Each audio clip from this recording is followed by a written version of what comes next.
Welcome back to episode 3 of Creator Conversations, where I interview and just have a conversation with some of the most influential content creators in this credit card and personal finance niche that we find ourselves in. Last week, I had the pleasure of talking with Luke from Luke's Points and Miles and just getting to hear a little bit more about how to actually master the luxury travel credit card game. And today, I get to talk to a guest that I've been a fan of for quite a while, and actually the person whose camera I'm using to record all of my videos these days. And although we do cover the credit card game, of course, we do cover a broad range of topics that you might be interested in. So without further ado, I'd like to welcome in Mark Plymale into the conversation. Mark, how's it going? Good. Thanks so much for bringing me on, Spencer. Appreciate it. Of course, man. I'm excited to start our conversation off. As we've been talking about a little bit here, I know you've been able to watch a couple of the interviews so far, or conversations, Yes. and I'm excited to get to talk to you for that amount of time as well. I feel like we can talk for a few hours here, so I'm excited. But before we dive straight into it, do you want to just give a quick intro about yourself, your channels, just what you've been doing in this YouTube space? Sure. So I'm Mark. I've got 3 channels right now. I consider myself a full-time content creator. I started this, or like my main channel, about 3 years ago. But as I kind of grew, I wanted to branch out and make a little bit more content, talk about different stuff besides personal finance. So last year I started 2 new channels, and I've got one of those in the partner program, but the other one's not there yet. But basically just making as many videos on as many different topics as possible, trying to earn a living doing this. Yeah, that's awesome. I've loved to see how you've kind of already, been branching out into things that you're really passionate about. That's how YouTube becomes like a really enjoyable, not only a hobby, but a real job. So Exactly. I love to see that. Leading off of that, though, let's just get started with how you actually got started on YouTube. I feel like everybody would love to know a little bit more about that. Yeah, so I did a video somewhat on this a couple weeks ago. Basically, I was teaching tennis full time. I was like 26, 27 years old, and I realized that my income potential was just capped, right? Like teaching tennis, it was my passion. I loved it. I loved everything about the job, but the only way I was able to make more money doing that is if I worked more hours. But there's only a certain amount of hours that a tennis coach can work a week. So anyways, I thought about ideas like, what can I do that doesn't require me to physically be somewhere or, physically do something for an extended amount of time to make more money. Thought about it and did a bunch of research and figured out like, well, a YouTube channel is an option. But then I was like, okay, what am I going to make a YouTube channel on? I'd recently gotten really involved and interested in the credit card world, probably for like a year before that. Gotten really into Brian Jung's videos back when he did a lot of that stuff. Definitely Ask Sevi and Ben Hedges. Those were the 3 kind of really big guys way back in 2019 when I got into it. And I decided, well, hey, maybe I could make my own videos on that and talk about that stuff and talk about my personal experiences with credit cards, and we'll see how it goes. So that's what kind of got me started. Did that for a while and had a little bit of success early on and got the channel monetized. And it's been steadily growing ever since then. And I've kind of learned more about YouTube and gotten heavier involved with the other channels. And that's kind of how it all got started and where it is today. Yeah, that seems pretty similar to how I got started as well. I think it takes a certain kind of personality to want to be able to like put yourself on camera. But at the end of the day, I always just try to tell people like all I really am is somebody that's like willing to do the research already, because that's what I enjoy. And I'm just also fine with sharing my face on the internet and talking about it. And it's like I'm already consuming so much content, I might as well, share what I'm learning as well. I imagine that's kind of the same for you. That's exactly right. Yeah, it's like I'm already doing it. I'm already researching it. I have a camera. Why not just go ahead and teach people what I'm learning about too? And that's actually kind of why I started the other channels too. Obviously, we have other passions and stuff besides just credit cards and personal finance. But I was like, well, I love all these things. Why don't I share it with an audience and see if they love it too, or at least inform them or educate them about them too. Right. Yeah. And I guess real quick, can you just tell us what the other channels are about? Just a quick overview as well. Sure. So the one that I started most recently, it's called Pioneer Disc Golf. Basically, I don't know if you're watching, if you know what disc golf is. It's basically regular golf, but you just throw discs instead. It's not a frisbee, because you can't throw and catch it. It's a disc. You just throw it and you play it just like golf. I've been playing that for like 6 years, and there's actually surprisingly a huge audience for it on YouTube. I didn't realize that, but once I started kind of watching more of those videos, there's a ton of different people who make these videos. I was like, well dang, I play disc golf like twice, 3 times a week. Why don't I just bring my camera along and film my rounds and stuff like that? That got started. But my second channel, the one I started about a year ago, that one's kind of like I don't really know how to explain it. It's kind of a variety variety channel. Basically, I'm super into history, especially like American history, Civil War style stuff, Revolutionary War, all that stuff. Super fascinating to me. But I'm also really into like abandoned and old like buildings. And it's kind of like an exploring channel. Basically, I just go to unique, interesting places and explore. And I'll try to educate the audience about what happened here, why is this historically significant, and it's like I was going to go to that place anyways. Might as well bring my camera along with me.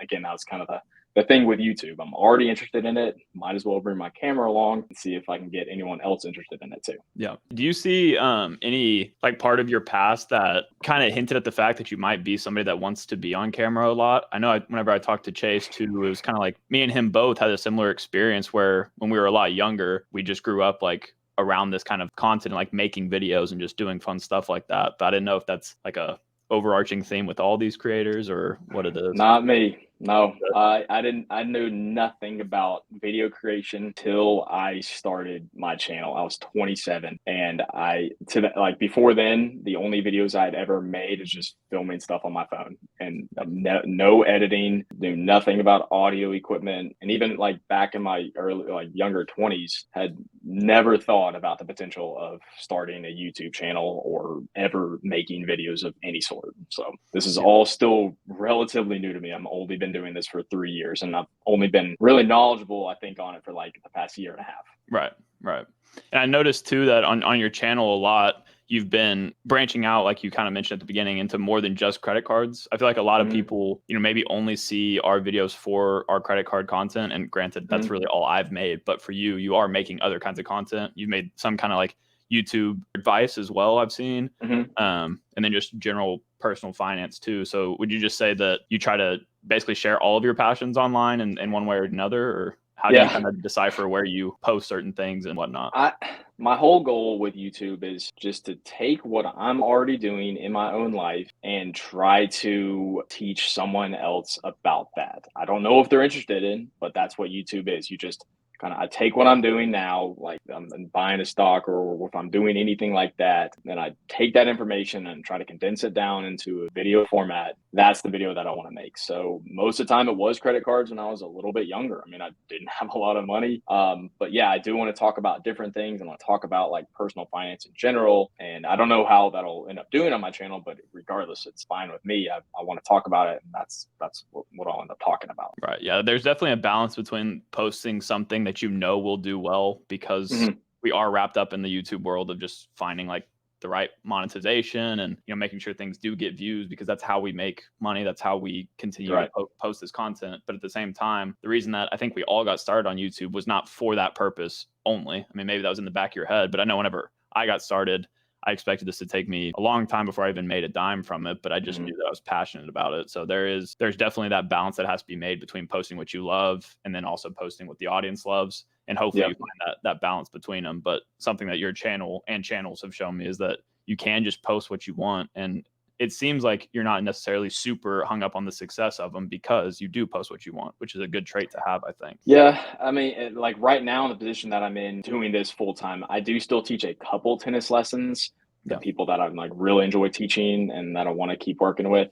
But that is not a significant source of income for me anymore. So, I mean, financially, I do have to make money with YouTube. I'm not financially independent. I'm not a millionaire. So I do need to make sure, I can make the videos that I want, but I do also at the same time can't just make whatever. Like I need to make a good video on, like, if it's a topic that's not super interesting, I got to make it as good of a video as that I can. That way, hopefully it can get more eyes on it. So there is definitely a balancing act. And I don't think that'll ever really go away unless you're like financially independent and you're just strictly making the video because you want to make the video. I make videos because I want to, but I also have to make money from it in some way. It's a business at the end of the day, but it is still important. I think the reason that you've been able to do it for 3 years is because you found something that you are passionate about, and we'll talk about every single week. You can't become successful without generally posting And if you're not Yes. passionate about something, how are you going to post consistently on it? So that's something I try to tell people when they get started or want to. It's like, if you have something that you are already talking about constantly and you want to be able to share it with other people, but it's something that you're going to be constantly obsessing about for a long period of time, and you can see that happening, then why not share, what you're thinking? But it's a different kind of Agree. mindset for sure. Yeah. If you're not really that into it and you're just like trying to hopefully make a little bit of YouTube money, you're going to burn out. I mean, you have to be highly engaged in what you're talking about. It can't just be like a spur of the moment thing. Otherwise, you'll burn out and it's going to fail. Right. I know we're kind of switching up around the topics that I wanted to talk about before we started the recording, but since we're already talking about your full-time like content creation and how you are relying on this for a large source of your income, can you just talk a little bit about how that transition went into full-time content creation? Because I know it's not an easy thing to usually take that leap. Maybe for you it was an easier thing. I'm not sure, but I'd love to hear more about it, being somebody that has these kind of aspirations too. I don't think it was easy. It was a tough decision. Basically I'd gotten to the point where if I'm teaching full-time tennis, as many hours as I can a week, I was making the same amount of money doing that I was from YouTube. And I knew that I wasn't even giving YouTube my full, time, obviously, because I'm spending so much time teaching tennis that takes up time. So basically taking that, like the time away from tennis, how could I take all that time and put it into YouTube? And could I grow that more, right? Because I'm limited with tennis. No, I'm not limited with YouTube. So it wasn't an easy decision, but like basically I was still making the same amount of money, just wasn't doubled because I wasn't doing both. That was basically the deciding factor. Like I know I can grow the channel more. Let's just go all in and see what happens. Yeah, I think that's something that it's hard for newer creators to wrap their head around. I know for me in particular, I'm pretty impatient with it. Like I'm ready to do this full time because it's something I'm really passionate about, but those finances do have to catch up in a way to where you don't have to rely on a full-time job to do it. Right. So I think it's interesting that revenue finally did come up to a point where it was, covering your monthly expenses. And that's where I'm trying to get to as well. And hopefully, over time, the same thing will happen.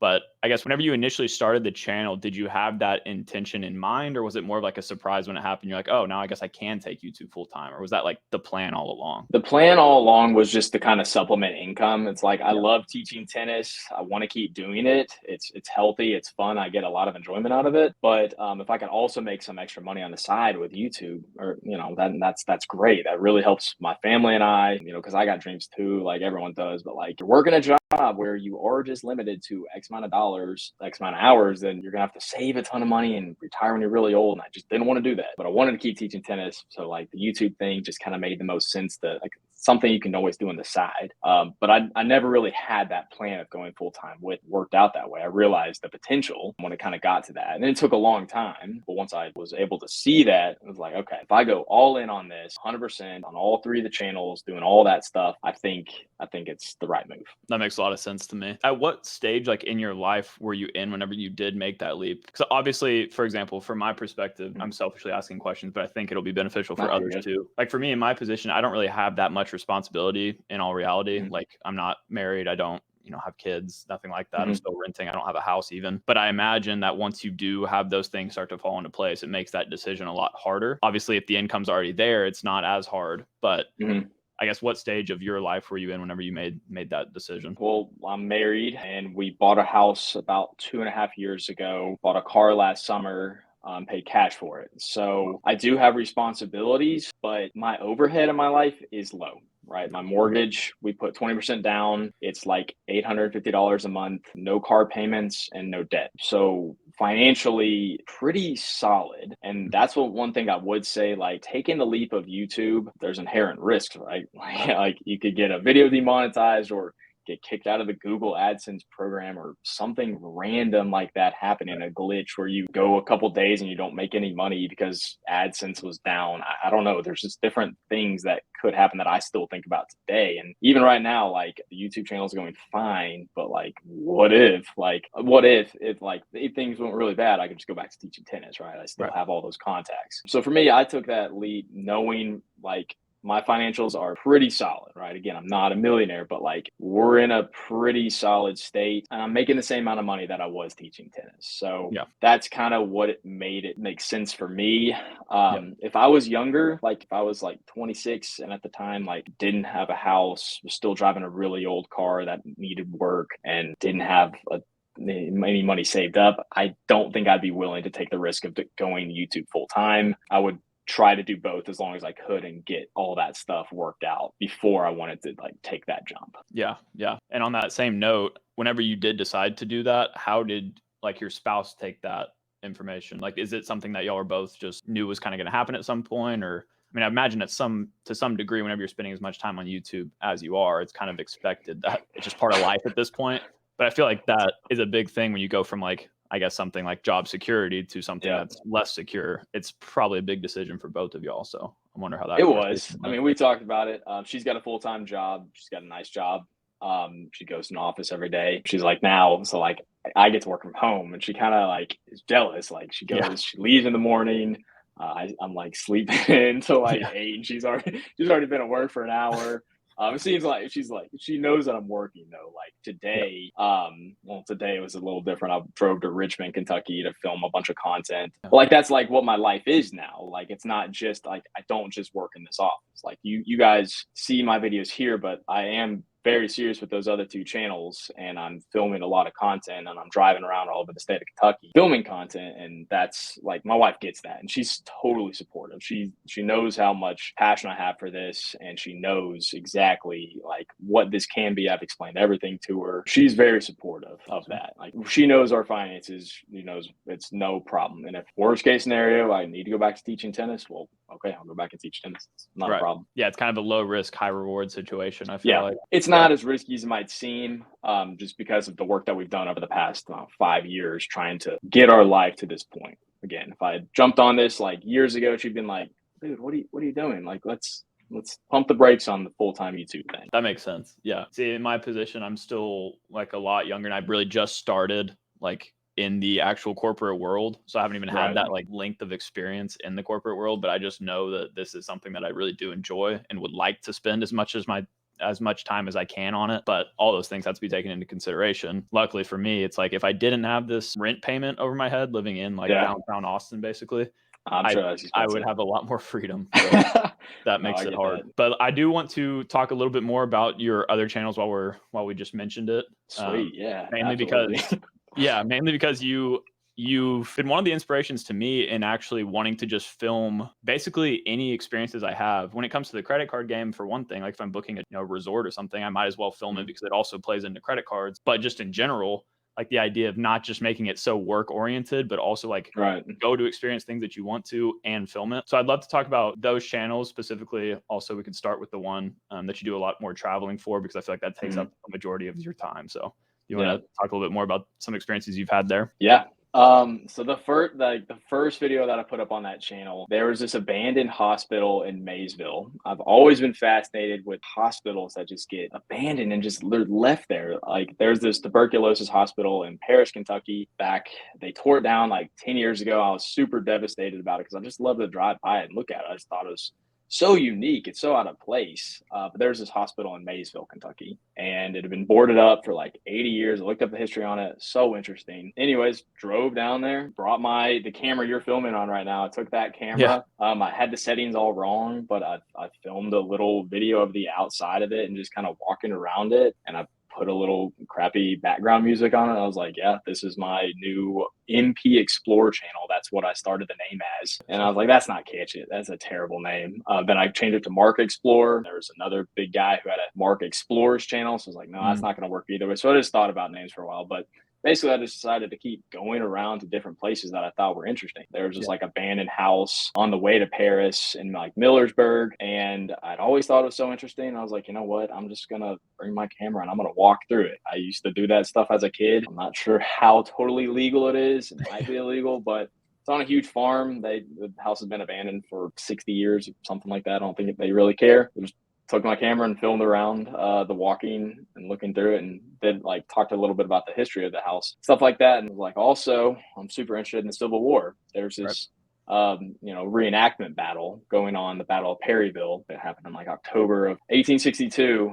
They were doing a reenactment. I was like, well, hey, I'll just bring my camera. I was like, I'm doing these things anyways. I mean, it might sound nerdy or like boring, but like to me, it's the most interesting thing ever. Like, Yeah. I'm seeing it. I'm bringing the camera with me. I'm going to film it and I'm going to try to make it as interesting as possible. I've gotten better at how I make those videos over time, but basically exploration channel, going to unique things, taking you to cool places and just trying to tell a story about what happened there and why it's important. Yeah, no, it's awesome. I've seen a lot of your Instagram content too, which you seem to post a lot of. If people want to follow that as well, that's been a place where I've at least like I'll just read the blurbs that you put in there, and then it like inspires me to go watch the video and everything like that. But it's pretty awesome. I know my uncle is somebody that's very interested in the same like history, but also specifically Civil War, being that we're from Texas. It's also played a big role down definitely here. some rich history there. Yeah, absolutely. Right.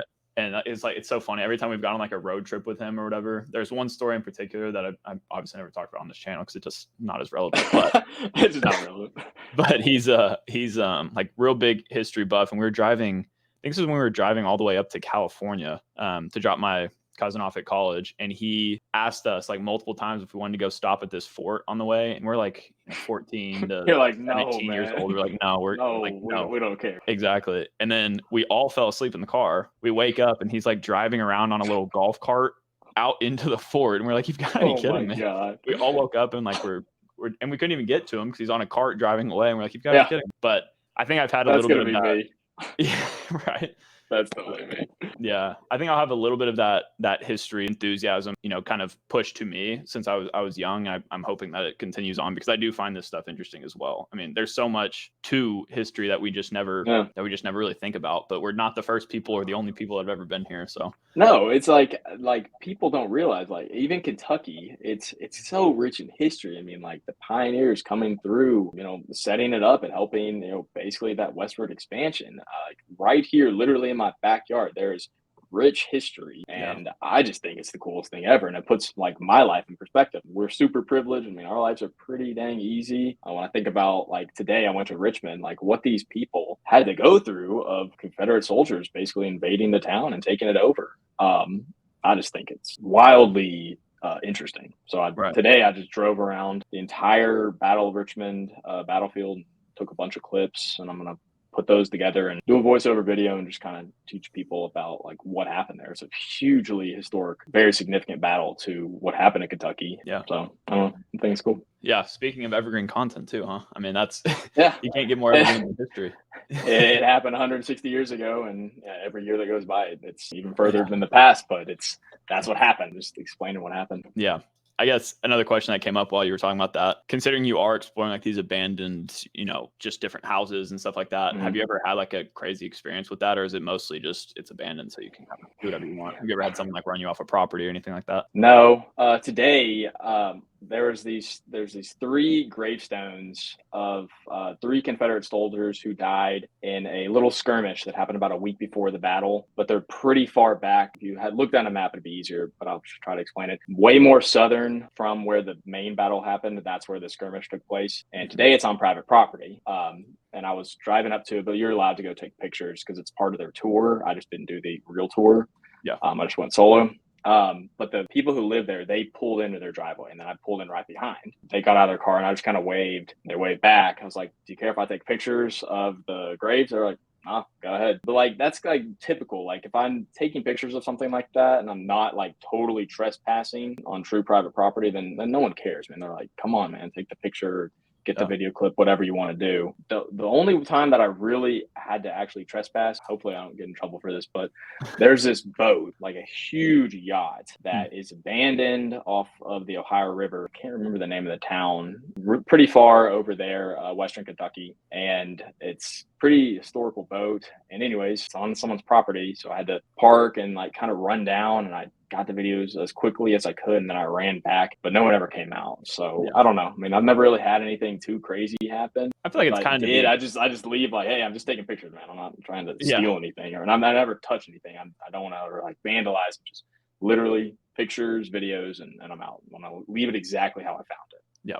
I imagine most property owners that have something historical like that on their property too would enjoy people caring about it, which I assume is as much as they do as well. Like maybe not, but I'm sure there are people that own properties that they don't want you on, but I feel like it's like an appreciation. Probably. It depends on this. It depends on what it is. But like the people who bought that house, I mean, there's 3 Confederate soldiers who died right there, and they're buried right there. I mean, they can't. Like, I'm surprised though. Over time, they haven't just like dug them up and moved them over to like the big cemetery. Like, they're like a mass grave, but they're literally just still there, and like you can't disturb that, I guess, unless like the state is doing that. So surely they know that. Like, that's pretty interesting, and like they own that property. And I don't think they clearly didn't have a problem with someone coming in and just taking pictures. And the tour does go through there, so they had to. Whenever they bought the house, they knew what they were signing up for. Right. Yeah, that's so cool. I'm hoping to learn a lot more from your channels and just your Instagram as well. It's kind of like a way to live vicariously through you, which I think is, what we all kind of do on YouTube anyways. But that's what it is. Yeah. And exactly what I want the channels to be. I don't want it to be like, I don't want to like just follow trends. I want to, if I'm interested in something at the time, like I did a bunch of research on that battle a couple days ago. I was like, I want to go film it and see it for myself. Like, and that way I can do a better job of explaining it to someone else. Right. I mean, it kind of plays hand in hand with the credit card game, at least the way I think about it, because my whole thing with starting my channel was, like I said earlier, I know that I'm already doing the research. I might as well post it. But at the same time, I feel like you didn't really see, I guess technically maybe you fall into this category, but I hadn't really seen many people who filmed basically from the very beginning of their credit card journey and like tracked it as it went on, which is something that I was like, well, I'm going to be applying for cards. I loved Watch Me Applies. I loved watching the unboxings. I was like, why don't I just do that with my whole journey and see what happens? I think it's going to, obviously it's done pretty well so far, which I'm super happy about, but that's what I want to continue doing. I think your channel's doing good. I mean, like looking at your numbers and stuff like that, and how long you started, you're tracking really well. I mean, it's exciting. I mean, I think we're in a great niche with some like really dedicated audience members, which I love. Like I learn more from our audience half the time than I they really do. Yeah. Yes. And luckily none of them are usually like really mean comments telling you that you're stupid because you didn't get this right. But I get a few of those. Yeah. I've gotten plenty of those. Those are funny. If they're really mean, I hate doing that. But if they're really like super low blows, I gotta block you, dude. I'm sorry. Like, I can't leave that up. Yeah. No, yeah, I've done that too. Or the hiding the users is another thing you can do. Yes. Like they can keep talking into the void. I've done that. And I've got like probably a huge list of people who are like that. They're probably still commenting today. I'm like, why doesn't my comment show up? Yeah. Sorry, buddy. Yeah. I mean, for the most part, though, we do have really great audiences. Oh, yeah. That's like 0.1% of the people. Yeah. Everything's super encouraging and helpful. I mean, if I say something and they have something else to add, I love that. Like, that's always cool to see people add on. That actually brings up a thought, too, that I think we should talk about is that you and Daniel Braun started a Discord together, which I've found really helpful. And even like to this day, like I know it's been started for a while now, and I was active like basically when it got started. And it's grown to a lot bigger size now, but I still go in there pretty frequently and I'll ask a question. If I'm like, hey, somebody in my comments asked me this, what do y'all think about it? And usually I get a really good answer. So I guess what prompted y'all to start the Discord, and also just like, how's that evolution gone? And can you tell us a little bit more about that? Yeah. So I started it like a full year ago. I think it was like February of last year. I posted a video and someone commented like, hey, dude, when are you going to start a Discord? Like, what are you talking about? And I was like, I didn't even know what Discord was, not gonna lie. And I responded. I was like, what are you talking about? He's like, you should start a Discord that where like we could talk about stuff like this, like the stuff you just talked about in your video, but like we could chat about it. I was like, oh, that's a good idea. Because like Reddit is a nice resource, but Reddit's not a chat. It's just like a forum, there's just really long continual like dialogue, but like, it's not like a chatting thing. Yeah. So I loved the idea. I was like, oh, Discord, that's really cool. Actually, that makes perfect sense. And especially if there's not already one in there, like there's not already a credit style Discord server. So I was like, oh, perfect. I got to jump on this ASAP. But I didn't know how to do anything. So I reached out and I found a couple people to help me set it up. And then I ran it for like a month or two. And then I reached out to Daniel because we had been talking a bunch and collaborating, like just chatting behind the scenes of YouTube and stuff for a while. And I asked him if he wanted to be a co-owner. He was like, yeah, what do I have to do? I was like, nothing, just jump in there every once in a while and chat, and then also just promote it on your channel. He was like, okay, sure.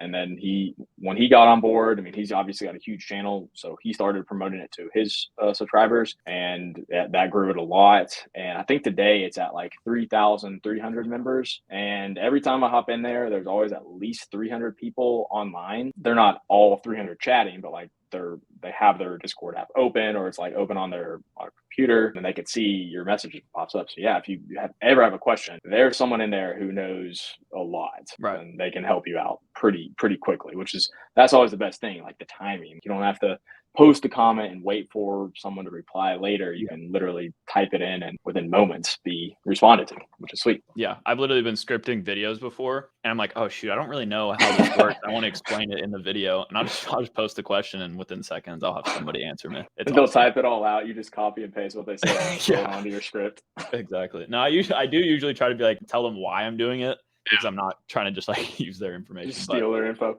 Hey, someone write me an entire script on Chase After Hartford. Take that. All right, I'm gonna make this video. Right. Yeah. It's so cool though, because I remember seeing, like, it didn't feel like it was that long ago when I saw it hit 1,000 like members. To see it's already over 3,000 is pretty insane. Yeah, I can't remember when it hit 1,000, but that was definitely cool. And we keep trying to apply for the Discord partner program.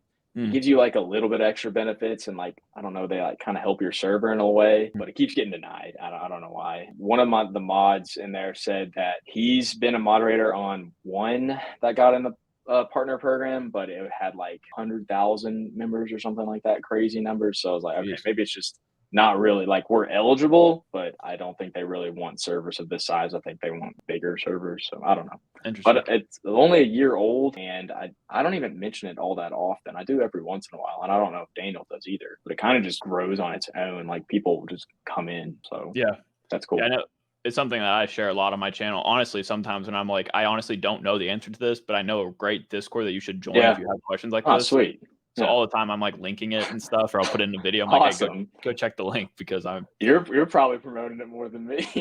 I should promote it more. I don't know what it's doing from my end, but hopefully at least a few people have joined and know me in there. But yeah, it's awesome. I think it's also important to talk about too that y'all now have like a gold tier. Is that what it's called? Yes, the gold members premium subscription. Basically, you pay $4.99 a month, but you're allowed to post your referral links, and that's a big thing, right? Because unless you have a YouTube channel or have a blog or whatnot, like, it's really hard to have your referral links be used. Like, that's a big thing. And when I first started the server, I opened up a referrals channel. I was like, hey, I mean, people can post their referrals in there. It was a good idea for a while when the server had like 200 people in there. That was sweet. It worked out really well. But once the server started to grow, the server got really crappy, and it was basically just people just spam posting links all day long. So I was like, okay, this is actually devolving into something that's not helpful for anybody. There's no engagement really. It's just posting links and like people trying to like, hey, use my link. That's kind of like why on r/credit cards you can't post links. Like, there's the one little thing where you do it every once in a while, but for the most part you don't post links. So I was like, okay, the only way to make this work is to like have the pay tier. You don't have to pay. You get full access to everything else, but if you do pay, then you can post your links. And $5 a month, $60 a year. If you have one person use your Amex Gold link, I mean, that's what, like 20,000 MR points. So, and if you don't have a YouTube channel, I mean, you can't post your links anywhere. Like, they made a lot of sense, and it did help clean up the junk spamming referral links. That's totally gone now. Yeah, I think the organization of it's gotten like a lot better over time, because it had to. In the beginning, when I was first in it, I was like, oh, this is great. Like, it worked out perfectly. I'd post. I remember actually I got my 90K offer, I think, for the Amex Gold in there with like the with like the 20% back on restaurants. Like, it was so you probably maxed that out in like a minute. No. Like, I got that from somebody in there. Oh, you used their link to. Okay, I got you. So it was super helpful, and I mentioned them in my video too. But that was another place I posted it. But I was like, this is super helpful. And even, I mean, like you just said, I know some people probably get uppity about like having any kind of paid services, but at the end of the day, this is all free stuff that takes a lot of time to do. And to keep it clean, even just for that purpose, it's worth paying that, or y'all adding that pay point in there. But yeah, if you one referral a year, you're still making like hundreds of dollars. 100%. I mean, like most people who are in there, because it's not like everyone does it. I think we only have 50 paid members. But definitely, if you post even just one link, like, and you max that out, it was worth it. Like, maxing out a Chase Freedom Flex is like 50,000 Chase UR points, or maxing out a Blue Business Plus is 55,000 MR points. Like, that's pretty valuable. And again, like, you and I, we'll post our links or whatnot, but we also dedicate an insane amount of time to create content and use, our descriptions for that. And also, I have an entire blog. Like, I've written a ton of blog posts, and I have links there. And I also have other people writing posts. Like all that stuff takes work. Like if you want to post a link, that's sweet. But yeah, you do have to pay to make it not just a spamming all day long nonsense type thing. Yeah. Makes complete sense. Do you want to talk a little bit about your blog while it's on the topic? I know it's kind of a newer thing you've done, correct? Yeah. So I was looking again at like how do you take an online thing like this and turn it into a real business? Like, okay, so Ask Sebi has a blog, but like he doesn't really post much on it. It's basically just the place for his links, to be quite honest. And like that's kind of what they end up being. But like I want to have like it's not perfect. It's very much a work in progress. I think it's gonna be like a 5-year plan thing. I want it to be like daily posts, daily updates, kind of like Doc of Credit, but a little bit more in depth. Like TPG has a fantastic blog. Obviously, that's what I want it to be a little bit more like, or like Nerd Wallet, like a resource where you could go to and like run numbers or just learn about stuff in general. Because I also realize like not everyone is on YouTube and not everyone likes to watch YouTube videos. But when you go to Google and search and you're looking for an article, I'd love it if an article that I wrote or someone who wrote an article for me on my blog, if that popped up. So it kind of just gave me the idea of, well, I'm already talking about all this stuff over here. Why not also talk about it over here too? It's like posting stuff on TikTok, posting stuff on Instagram too, like putting more of your content out there. It's typically a good thing when you're trying to run a business. So started the blog and it's I think it's only got like 32 posts, but there's at least 1 or 2 going up a week. And there's obviously all the links there and all that stuff. But it's definitely a work in progress. But I play around with like how it looks. It's really hard to do it. And it's just a Wix website. I paid like $400 for the year to use it. But I think if I wanted to make it look really good, I'd have to use someone else besides Wix. Right. But that's costing more money. So I have to like always make sure like I don't just want to spend $100,000 to like make my website look good if no one's even going to it anyways. And also I run ads. I'd pay like $5 to $10 a day to have like my website show up on Google Ads. So people can click on that and then I would pay to drive traffic. Yeah, I've always kind of wondered how that works actually when it comes to like how do you actually get people to your website if you don't? Because like I have a link to like just a link tree in my bio or whatever in all my accounts, but the amount of clicks on it is very small. So I guess that makes sense. Google Ads. Yeah. If you want to get traffic, you just pay for it. Right. You could even adjust it. Like the most I would go up to was like $20 a day, but I would have to have people be using the links. I think most people who use my links are just coming from my YouTube channel. But if it's people, I can figure out like where the link usage traffic's coming from, then I would pay more to get more traffic, but I'm not sure yet. I still play around with it, but I have a decent campaign set up and decent amount of clicks per day. Awesome. Yeah. I know I talked to RJ a little bit about this too, but he's of the opinion that someone like The Points Guy or Doctor of Credit should be the biggest credit card YouTube channel that there is. Yeah.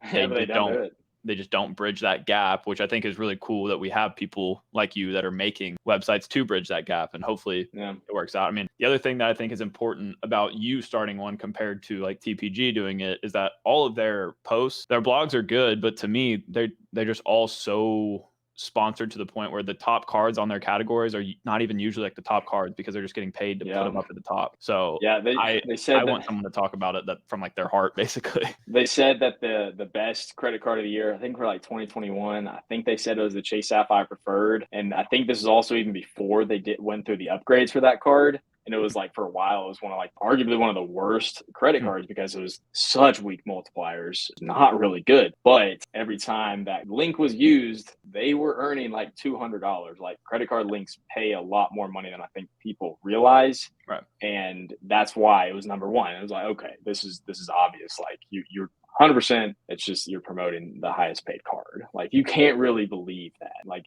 again, this is back before CSP got revamped. It was like not the best card by any stretch. But yeah, it's like I want to make sure that like I'm writing good articles or having people write good articles. And at the end of the day, it's just you provide the information. And if you want to happen to use the link, then that's sweet too. But you don't have to. Yeah, it's part of the overall YouTube and just content creation strategy. I think it just makes sense that you're posting long form, makes sense that you're posting short form as well, which we haven't talked about, but I know you do that as well.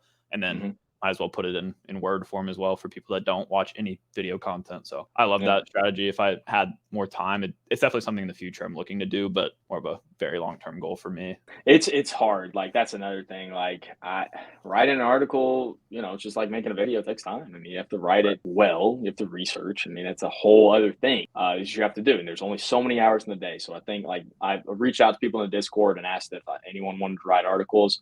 I've got one guy who's pretty consistently writing. Another guy pops in and out and write like maybe one or two. But yeah, I mean, it's a lot of work. I think it would be good in time. Right. I think I do want to transition a little bit into just credit card, just general credit card questions in general, because that's obviously a lot of where people have found us from. The first question I have for you is just, these are more fun questions, nothing too deep, but do you have any credit cards that you regret adding to your setup? And if so, which one and why? Regret. Any card that I've gotten, I got it for a specific reason at the time. And the only time I would regret that is like my life circumstance have changed. Like I got the business gold card, the Amex business gold card, because of a big bonus. But I'm definitely going to close that card whenever it's been a full year. I just don't really need it. It's $295, no credits. But I got a massive bonus on it. That's the only reason why I got it. But regret, I don't think there's anything that I truly regret. Like I closed my green card again because I just don't want to pay $150 for a card that I'm barely using. Got a decent bonus on it. There's some value to be had with a 3x on travel, but I get 2x on the BBP for free. So yeah, I guess I somewhat regret it opening the green, but I did it for the bonus again. Right. No, not like totally like, oh, I wish I never gotten this card. Yeah. Nothing truly like that. Yeah, I don't have any like horror stories or anything like that too. I think it's important to note that almost any card makes sense to get for a year. I mean, that's kind of there's a bonus on it, and it's fine. Right. Yeah, that business gold card is interesting. I've seen a lot of people that really love it. For me, it's the same thing. It's like all of Amex's business cards would probably be open for the bonus because they're just massive bonuses on the business cards. Huge. I think I got like 130K on the business gold for 10K spend, which I had a bunch of spend at the time, so it was fine to do that. But yeah, 130K was way more than I had expected, and that's the only reason why I jumped on it. Right. Do you ever also go in after a year and ask for like retention offers? Is that something you implement at all, or do you kind of just Yes, I'll do it. I'm not going to do it for the business gold because I really just don't want it anymore. I don't have a use for it, but I always do that with my platinum and with my personal gold, and I'll probably do it again. I did get a bonus or a retention offer on my platinum last year, and I didn't get one on my gold, but I kept them anyways. So I'll ask again this year, but I don't know if I'll get on the platinum again because that would be 2 years in a row. Right. But I didn't get one on the gold last year, so I'm somewhat hopeful I get something on that. Yeah, I'll always ask just because it doesn't hurt to ask. They don't really care. Yeah, I've heard people say to kind of ask like once, maybe every 2 years, just to like not flag them as like that's what you're doing is just asking for offers. But I haven't even gotten to the point yet where I've needed to ask. I've only had one annual fee card for a full year, and that's a Chase Sapphire Preferred, which I don't really need a retention offer for. I don't even know if Chase. I don't think they do. I've never asked Chase. I've only really known about Amex doing that. Yeah, the Sapphire Preferred is $95. It's not really that big of a deal. Like the Platinum, I mean, it's $695. Like, I think it's okay to ask for a retention offer on that. If you're told no, that's okay. Move on, or just close it if you don't want it. But yeah, I think it's worth it. Yeah. How many cards have you closed yourself? I know that's something that a lot of beginners, including like myself when I first got started, people are scared about is closing credit cards. I kind of want to ask almost everybody about this because I feel like everybody has a little bit of a different stance on it, but I understand that a lot of people think that it's not as scary as people make it out to be. So I guess what's your stance on closing them? It just depends, really. I guess how thick your credit profile is. Like you can get yourself into trouble closing a card if you have a very thin credit profile. Like if you close your oldest card and that oldest card is only like 2 years old and now you have a bunch of cards that are like 3 months old, then that is going to hurt your credit score. Don't be surprised by that. But if you already have a bunch and like if you have like 10 cards and they're all like 4 or 5 years old, closing one is going to do absolutely nothing to you, right? It's depending on your credit profile. If it's thick, then it doesn't matter. But if it's thin, then it could affect it. I've closed multiple cards. I've probably closed 5 or 6 over the course of time I've been using cards, and there's no issue with it. My oldest right now is like 7 years old, and I would never close that one. But also, if the card doesn't have a fee, I'm not going to close that. Like, there's just no reason to. I'm only going to close a card that has an annual fee that I just don't want anymore. But it's really not that big of a deal. It just depends on how thick your credit profile is already. Yeah, I think that's actually a really good answer. Just in general, it's like you never want to close your oldest card or your oldest couple of cards. No reason to. Bad people. I know some people maybe just want like a simplification of their setup, but at the end of the day, you're gonna hurt your credit score if you're closing your very oldest card. You're not gonna get that time back, right? Like, I mean, if I close that card that opened up in like 2015, like that sucks. I mean, that was I would miss that. I would miss that like credit account on my profile.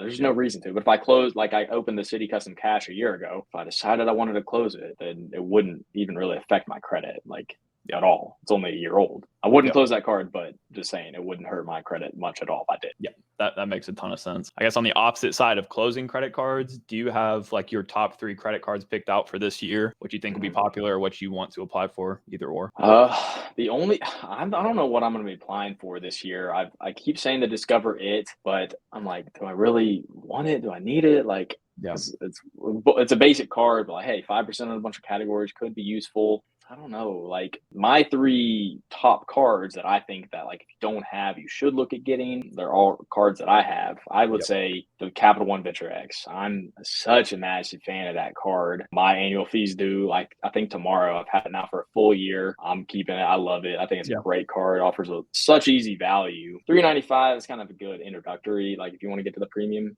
high-end travel card, but you don't want to get the platinum, it's just too much. I think that's a solid card. And then the other 2 that I would definitely consider like my best cards, or like best cards that you should look at getting: City Custom Cash and Chase Freedom Flex. Because those 2, if you're looking at just like cards that everyone can get value from, it's those, right? Like, do you have the Amex Gold or Platinum? Yeah, I have the gold, not the platinum. I can't justify it yet, but yeah. So I mean, it's like, I can't say that card because not everyone needs that card. Everyone should be aware of that. And even the gold, like, you might, like, a lot of people don't get enough value from MR points to justify that. But like, City Thank You is pretty easy, plus the no fee City Custom Cash, and then Chase UR points are so easy. So Flex, Custom Cash, and then the Venture X is awesome. So those are like my 3 like best cards, and I already have them all. I don't know of any other cards that I really want to get this year. I have a pretty solid setup already. Do you think if like Bilt, for example, added mortgages, that'd be a card you'd add automatically, or what's your take on it recently? Yeah, I'll jump on that probably. The only thing is still a Wells Fargo card. I don't know if would I even be earning that much money. My mortgage payment's like $900 a month. I mean, it's not really like, it wouldn't be that many points that I earned.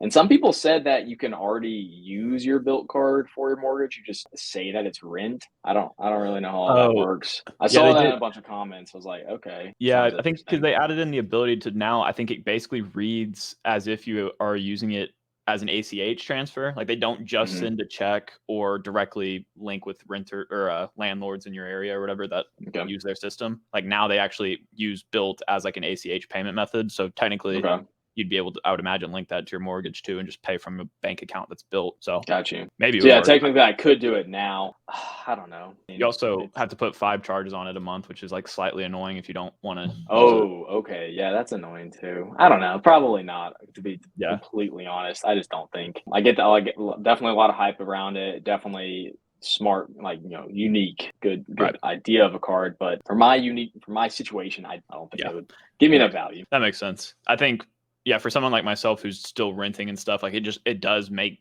logical sense to get it depending on where I'm renting, if I'm still renting. And I mean, honestly, it's also just a cool card in general. I feel like it's like a black metal there's card. a lot of good. It is a cool looking card. It definitely is cool looking. It has a lot of good features and perks. I mean, decent card, no fee. There's a lot of good things about it. Definitely. Yeah, I think you got to pitch me a little bit more on the Venture X. It's a card that I'm literally probably going to be applying for like tomorrow, but give me the extra push I need if you're so inclined. All right, $395 annual fee, totally doable. Even if you're younger, you're young. I don't know how old you're, 23. Like, you can probably handle that.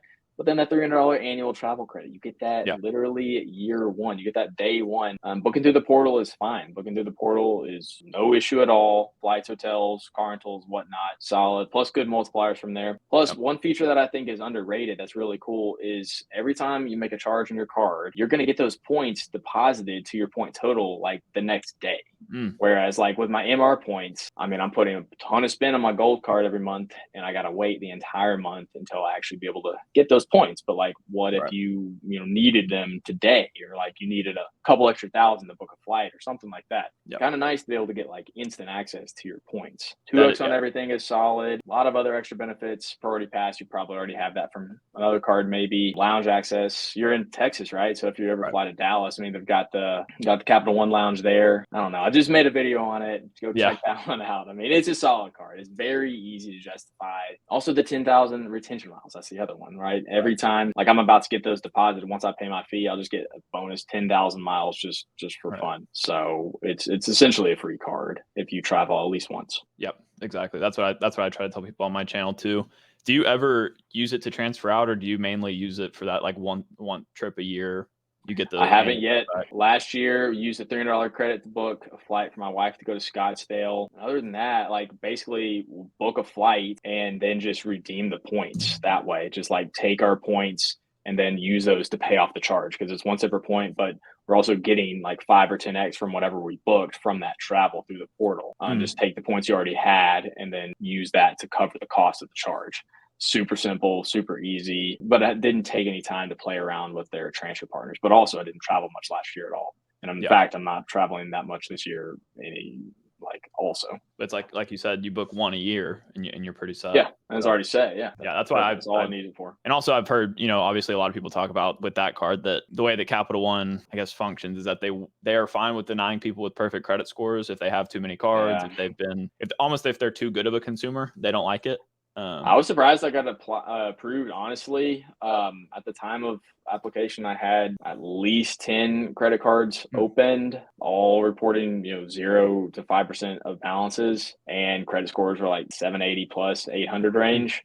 So I was a little bit surprised. Like when I was filming the video, I was like very much ready for it to be a denial video and post it anyways. But I did get approved for 30K credit limit, which I was thrilled with. That was like the biggest credit limit I've gotten on a card like that. So yeah, that's awesome. I mean, it does suck though. They do pull all three of your credit scores. They're going to pull all three of those. But I mean, it's a hard inquiry. It's not the end of the world, but just heads up. Yeah, I mean, I guess you'll see what happens with it once I post the Watch Me Apply. But I'm in the same boat. I'm like, this could be I've never been denied for a card, but this could very easily be my first denial. We'll see what happens. I'm not worried about it either way. It's not a big deal. I got denied for the City Premier card when it had the 80K, and I was like, okay, that's fine. I mean, I don't know if I'll apply for it again. Yep. So moving out of credit cards again for a little bit, I kind of want to just book in this whole thing with letting you talk a little bit more about your goals for just your overall content creation.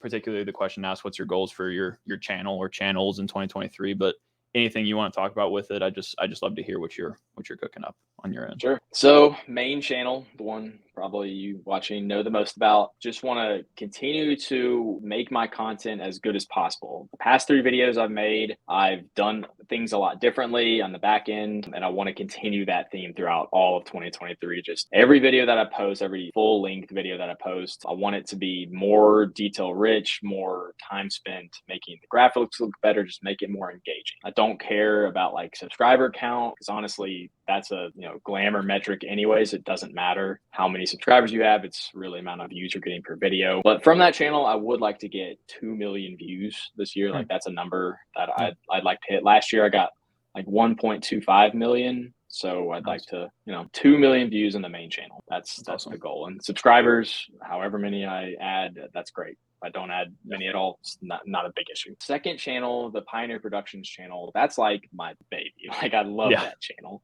It's never going to make me a lot of money, but I don't care. It is in the partner program, so it is making some, but I want to like build out playlists on that channel. I want to basically like have an entire Civil War playlist, an entire abandoned playlist, stuff like that. Like I want to make that channel a little bit more full. Like when you come into it, you're like, oh, this is like solid. Like I can learn a little about this, learn a little about this. I posted a video on that channel about my 4Runner. Like I got a car last summer and I did some modifications to it and I posted that. Now it's actually done surprisingly well. So it's like people are somewhat interested in that too. And then I learned that there's a huge car modification niche on YouTube. So it's like, well, hey, I plan on doing a couple other things to that car, like new tires and skid plates and stuff, because I go into all these random places. So I'll make a playlist on that too. Just basically continuing to grow that channel and building out playlists. And for the disc golf channel, basically same thing, just more content, uploading it. It's not in the partner program yet. So getting it in the partner program, just growing it in any way. I mean, I'm playing disc golf anyway, so I'll just keep filming my rounds. But one big thing that I'm super working hard on right now is also photography, becoming a better photographer and posting those to Instagram. So like you were saying earlier, you had seen some of those posts. I'm starting to now, when I go to these places, it's not just about the video. I want to also take pictures. I want to take really, really awesome looking pictures. And then edit them a little bit and then post them to Instagram. May even potentially, like if there's enough interest, being able to somehow package those up and sell those pictures. I'm not sure exactly how that works, but like if there's like a website that I could set up to where you could buy the like rights to use my photos or something like that. I don't know fully on that, but becoming a better photographer is a huge goal of mine. And also have a drone and like getting really cool drone footage, like sunrises, sunsets, hyperlapses, stuff like that. Overall, becoming a really well-rounded content creator. That's like the whole theme about 2023. It's not just about the one channel, it's about the entire thing. How can I grow? Because my company's called Pioneer Productions. How can I expand Pioneer Productions and make it as big as it can be? That's the whole thing I want to do this year. That's awesome. Yeah, I was wondering if you've been like really focusing on photography lately, because I've been able to tell even in the past like few weeks, I feel like that your picture quality on Instagram is like super high. Like every time I see it, I'm like, oh, it's like a portrait or whatever you call it in the photography world, but I think it looks really great. Thank you. That's like means a lot. I really appreciate that. Yes, watched tons of videos learning how to adjust your settings, get a better picture. Then also there is a lot of editing that goes into it. What you're seeing on Instagram, Instagram versus reality, there's obviously that there is back end editing that goes into it, and adjusting lighting, adjusting shadows, mids, little things like that make your picture look even better. But it really doesn't matter what you get out of the camera first. That can help because you can't fully edit a really bad picture. So definitely been trying to figure that out. Yeah, speaking on goals real quick too, I think something I talked about with Chase a little bit too is that I feel like that first like 1,000 subscriber like metric on YouTube is a big one, and I guess you are working towards that on your disc golf channel. But at the same time, it's more of a hobby. Maybe you don't care about it as much. But I remember, it was so important to me to hit that milestone, and now it's just like, man, just keep making the content better. And every time I look at the subscriber count, I'm like, oh, that's great, but it's not like something I'm like, oh, I can't wait. Like I need to hit 5,000 subscribers by this time or 10,000. I'm like, it'll come. I had that the entire time. I had to get to 5,000, had to get to 10,000, had to get to 20,000. And dude, it doesn't matter. Like it really doesn't. Like, because when you look at my videos, I'm not getting 20. I have 20,000, some 100 subscribers. I'm not getting that many views per video. So it's not like all my subscribers even watch. Some of those subscribers could have not watched any single video that I put up in the past 2 years. I don't know. So those numbers, like that number count, is probably the most irrelevant stat to a YouTube channel. It just gives a little vague hint of credibility when you first find a channel. Like you click on it, like, oh, this guy's got 20,000 subscribers, maybe credible. I don't know. But then it doesn't really matter. Like once you watch a video, you can know if the channel's good or not. It only takes one or two to know. So yeah, I've stopped worrying about that pretty much altogether. The first 1,000 and getting in the partner program is big, and it's so cool to finally do that. And then after that, it doesn't really matter. I definitely do want to get to 100,000 so I can get that silver play button because I think that is cool. But at the end of the day, if I have 100,000 subscribers and I'm only getting 3,000 views a video, then I don't know. It actually kind of makes your channel look dead.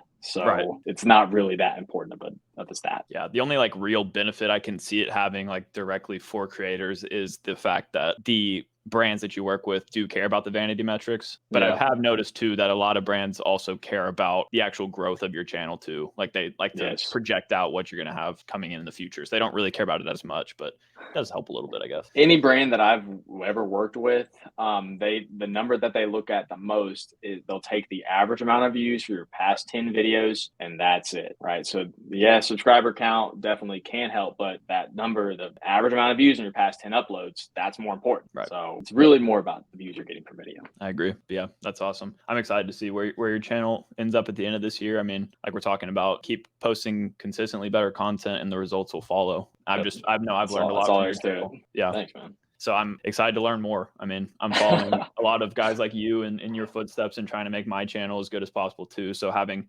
you constantly increasing your quality makes me need to do it as well, which I think is just a good like cycle that we get ourselves in here in YouTube. So that's also all about. Right. The last couple of things I did want to say before we end it too is, for one, I know you mentioned it earlier, but for those of y'all that don't know, Mark is actually the one that sold me my camera. So you can thank him for the better quality camera. That is so cool. I remember like posting that to Discord and you reaching out. I was like, oh, absolutely. I'd much rather sell it to someone like you. Like, that's just so cool. Like you're using the camera. Like that's the first one I bought, and I didn't know how to use that thing at all when I first got it. Even by the time I was done with it, I was like, I still don't really know how to use it that well. But I do think I was much happier to give that to you as opposed to like some random dude who I'll never see or hear from again. Right. Yeah. No, it was super helpful too. After I bought it, you like helped me set it up and stuff. And I don't even think I've changed it since I first set it up. Like it's just all been on the You same don't need setting. to, yeah. Once Yeah. it, like, what do you? So you have it like you have that Sigma lens. That's a good lens. Yeah. Give you that really blurry background. Right. Like f1.6 or whatever. 1.4. Yeah. 1.4. That is so low. Like the lens I'm on right now is 2.8. Like 1.6 is or 1.4 is hard to get to. It's pretty low. Yeah. I think it helps too that I like have the lighting the way that it works. Having the really dark background helps, I think, with that. But also can turn the ISO down a lot. So it looks for what I was looking for. This is like, That's above and perfect. beyond, That's such a solid YouTube setup. Like for the videos you're making, that is perfect. From like I decided to make the jump to the R6 with the bigger lens because I was making all that other content where I was leading a controlled environment, like with lighting, and I'm leading that going outdoors, different times of the day, morning, afternoon, all that stuff.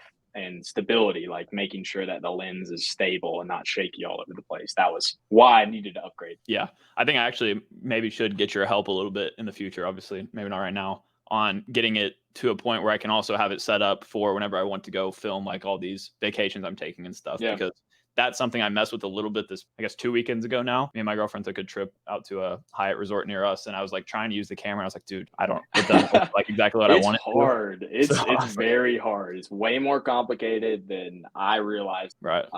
Yeah, I'll let you know whatever you need to know. And the second thing too on that was that I think we talked about it before too, but your Forerunner I do really love. And recently my car died, and now I have a Forerunner of my own also. So nice, that's dude. straight inspiration from you too.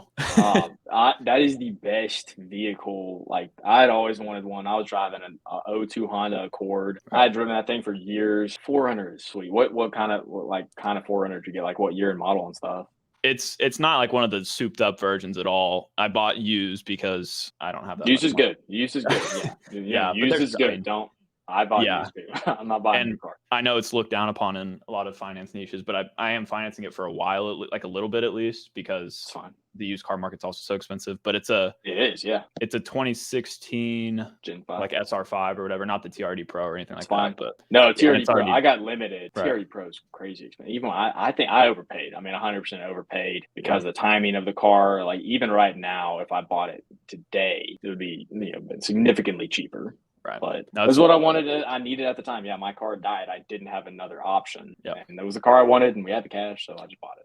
Yeah, that's awesome, dude. SR5 is totally fine. You can do anything you want to it. If you want to put on new tires, you want to change the bumpers and stuff like that. Do you do any like off-roading or like do you do stuff like that? A little bit. My family lives out in the country, so we do. I mean, just even driving to our house, a lot of it's a little bit of off-roading. So, but it luckily already came pretty souped up, like new tires, lift and everything. So that's perfect. Yeah, it's nice. My brother had an SR5, and I was jealous of his, and I'm gonna get the limited though. So it was available. It was right there. I'm buying it. Yeah, maybe I'll upgrade one day, but for now I'm like, oh, this is a great car, so I'm excited. I'm already thinking about my next one. I'm gonna keep this one for like 10 years. Yeah, sell it, and I already know like what I'll do to the next one too. It's awesome. Cool. Yeah, I'm gonna look out for more of your videos on it then. I changed the lights out. Like it's got like the halogens. All through the interior. I just swapped those out for LEDs. I was gonna make a video on that, but I was like, is that really video worthy? Maybe it is. I should have done it. But then tomorrow I bought all this stuff because I totally upgraded the audio equipment. Like I got a whole new sub, all new brand new speakers, amp, all that stuff was brand new. And but the doors still rattle a little bit. There's some dampening in there, but I'm gonna pop off the doors and put a ton of extra sound dampening in there. So I'll be doing that tomorrow. That's so cool. I love it. I mean, I had a Jeep before. It's such a cool car. Like Jeep. Okay, yeah. That's how I look at it. Jeeps are good. Yeah, I always thought 400s was better. Yeah, I mean it's Toyota. I love it. But yeah, I mean, I guess we can go ahead and wrap this up. Is there anything else you'd like to say? Any parting words? Obviously, I'm going to be linking all of your stuff down below, each one of your channels, so you don't necessarily need to shout all of them out. But if you want to, it's yours. All right, hey guys, go follow. Oh, no, I'm just kidding. too many to mention though. Thank you, Spencer, so much for bringing me onto this. It's really cool. Great idea. I think this is an awesome idea for the niche. Appreciate you giving me the platform, the opportunity to talk about my other passions. Yep. Most people, again, we've mentioned this bunch, but you only know me for the credit card stuff. But I really do have so many more interests outside of that. The credit card stuff just kind of fuels that, like Right. earning points and stuff like that helps my travel expenses and all that stuff. Helps you kind of do what other stuff you want to do in life. And that's why I love it. But again, I just want to thank you for the opportunity to bring me on here and let me talk about that stuff. Really appreciate it. Yeah, of course. Thank you once again for coming. And everybody, make sure you go check out all of his channels. And as always, it's a pleasure talking with you. And I'm sure we'll be talking again soon. See you then. Thank you guys so much for watching, especially if you watched to the end and made it to this point of the episode. I really can't thank y'all enough for all the support you've shown me on this new Creator Conversations series I started a few weeks ago. And as always, if you want to see all the other episodes that are a part of this series, then go ahead and click into this playlist here next. But if you're actually interested in learning a bit more about me and what I spend my money on every single week, go ahead and watch this video next. If you did enjoy, please consider giving the video a like and subscribing to the channel, and I'll catch you guys next time.